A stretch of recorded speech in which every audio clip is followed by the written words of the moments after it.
مقام بڑا مقام افسوس ہے. یہ حرکتیں ملک میں یعنی اس ایک دو ہفتے کے اندر کئی جگہ پہ ہوئی ہیں, اور ایک خاص فرقہ وہ تو اپنی مجلسوں میں معاذ اللہ روزانہ یہ کام کرتے ہیں, اور ہمیں 35 سال ہو گئے ہیں ان کے بارے میں, ان کے جو حملے ہیں اور ان کی جو وارداتیں ہیں اور ان کو روکنے کا جو طریقہ ہے یہ بیان کرتے ہوئے, اور اس پاداش میں ہمیں جو قیمت ادا کرنی پڑی وہ بھی کی, اور مقصد چونکہ بڑا ہے لہذا اس کے مقابلے میں چونکہ ہمارے اکابرین نے کہا تھا کہ وقت آئے گا کہ صحابہ کے دفاع کے لیے تمہیں یوں قربانی دینی پڑے گی جس طرح حضرت بلال رضی اللہ تعالیٰ عنہ کو توحید پر دینی پڑی تھی. اب وہ وقت ہے.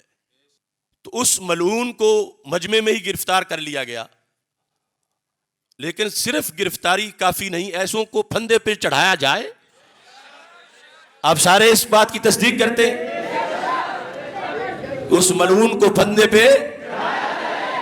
پہ اور بہت سے ایسے جو دندناتے پھر رہے ہیں, ان کی کوئی ایف آئی آر نہیں کاٹ رہا کہ دباؤ ہے. تھانے میں ایف آئی آر نہیں کٹتی کہ اوپر سے فون آ جاتا ہے, نیچے سے فون آ جاتا ہے. تو اس بنیاد پر اہل سنت کو اپنا فریضہ سر انجام دینا چاہیے. جس ملک میں ان ہستیوں کو گالی دی جا رہی ہو تو ہمارے جینے کا پھر کیا جواز بنتا ہے؟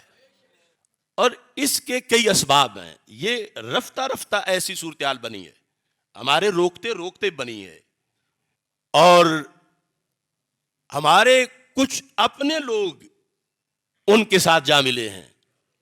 میں نے اکیلے اذان دی اس مسئلہ فدق پر جس پر حضرت صدیق اکبر رضی اللہ تعالی عنہ کو ظالم اور غاصب کہا گیا ٹی وی پر. ان کو ظالم اور غاصب کہنے کا مطلب یہ ہوا کہ وہ معاذ اللہ عادل نہیں تھے. تو عادل نہیں تھے تو پھر خلیفہ کیسے ہو سکتے ہیں؟ پھر ان کا جمع کیا قرآن کیسے ہو سکتا؟ پھر تو سب کچھ. اتنے بڑے حملے پر ریکارڈ پہ کسی پیر کا مجھے بیان دکھاؤ, کسی مولوی کا. میں نے 7.5 گھنٹے دلائل دیے تو ان کی ماں مر گئی, لیکن انہوں نے ہمارے لوگوں کی میرے پیچھے لگا دیا. جرم کیا تھا کہ جب دوسرے چپ تھے تو یہ کیوں چپ نہیں رہا؟ اسے کیا مجبوری تھی 7.5 گھنٹے بولنے کی اور کتابوں سے دلائل بیان کرنے کی؟ ہمارے سجادہ نشینوں نے الا ماشاء اللہ, ہمارے مفتیوں نے الا ماشاء اللہ اس وقت سے لے کر آج تک مسلسل روافض کے بیانیہ کی حمایت کی ہے. اور روافض نے یہ کہا ہے کہ تاریخ میں پہلی مرتبہ سنی بھی مان گئے ہیں کہ ابو بکر صدیق رضی اللہ تعالی عنہ نے فیصلہ صحیح نہیں کیا تھا. ان کے جلسوں کی بنیاد پر میں اکیلا کھڑا رہا اس بیانیے پر جو امت کا بیانیہ ہے. کون مومن ہے جو مومن ہو کے سیدہ پاک رضی اللہ تعالی عنہا کے بارے میں معمولی سا میلا سوچ بھی سکے؟ لیکن جو حق ہے وہ حق ہے, جس پر 14 صدیاں ہماری گزری ہیں. اگر آج کوئی نیا دین گھڑنا ہے تو پھر 14 صدیوں والوں پر کوئی فتویٰ لگانا پڑے گا معاذ اللہ. صحابہ پر, تابعین پر. آج کچھ پیر اپنے سسر سے مجبور ہیں, کچھ اپنے داماد سے مجبور ہیں